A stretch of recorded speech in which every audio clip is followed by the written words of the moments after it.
لە پرۆژێکی ژینگەییدا لەژێر دروشمی کۆمەڵگەیەکی وشار ژینگەیەکی تەندروست ڕێکخراوی سروشتی کوردستان با پاڵپشتی دارایی دەستگای ڕوانگە 3500 نامیلکەی هۆشیاری ژینگەیی لە سنووری دەربەندیخان و چەند قەزا و ناحیەکی دیکەی پارێزگای سلێمانی دابەش دەکات.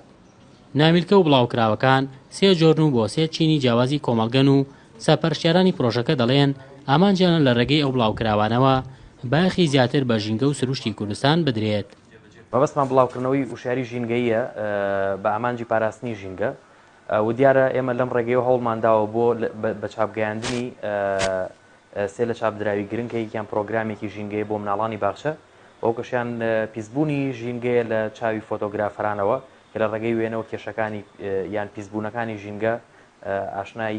تاکەکانی کۆمەلگاگەین وەکێکی تریشیان کۆمەڵەوتاری ژینگەیەوە دیارە ئەم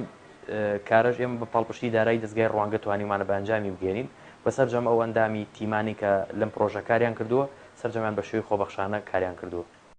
فۆتۆکان سەررجەم کێشە ژینگەیەکانی باشووری کوردستان لە خۆگرەوە فۆتۆگرافەران لە ناوچە جێجەکانی باشووری کوردستان بەشداریان کردووە وە کێشە ژینگەکانی ئاو هاو خاکی تیاخراوەتە ڕوو لەگەڵ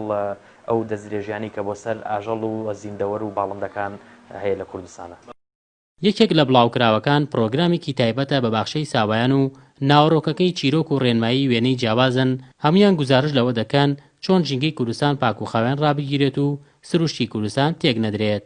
هەروەها گۆڤارێکی تایبەت بە فۆتۆش یەکێکی ترە لە بڵاوکراوەکان کە سەررجەم وێنەکانی تایبەتن بە چۆنێتی پیسکردنی ژینگە.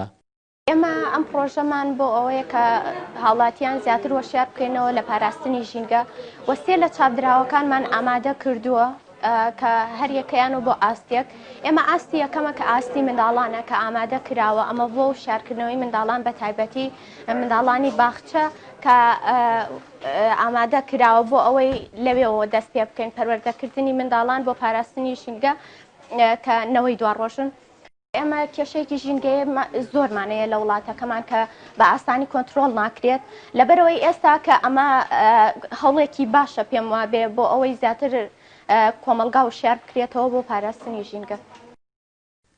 بۆی ناوڕۆکی بڵاوکراوەکان زۆرترین کەس دەی سوودمەند بن بەشداربانی پرۆژەکە لە ڕێگەی چەند تیمێکی جیاوازەوە نامیلکەکان لە ماڵان و بازار و شوێنە گشتیەکان دابەش دەکەن و دەیگەێنە دەستی هاوڵاتیان. دوای کە بە چاپمان گەیاندووە ئەو مەراسیمی ناساندنەمان ڕێخست بە شێوەی مەیدانی ڕۆینە ناو گەڕەکەکان و ناو شەقامەکان و دواتریش لە کاتێکا کە دەرگای باخچەکان ئەکرێتەوە بە هەمان شێوە سەردانی باخچەکان و سەردانی مناڵەکان ئەەکەین.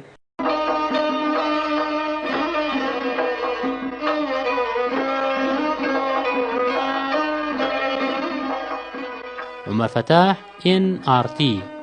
دەربەندیخان.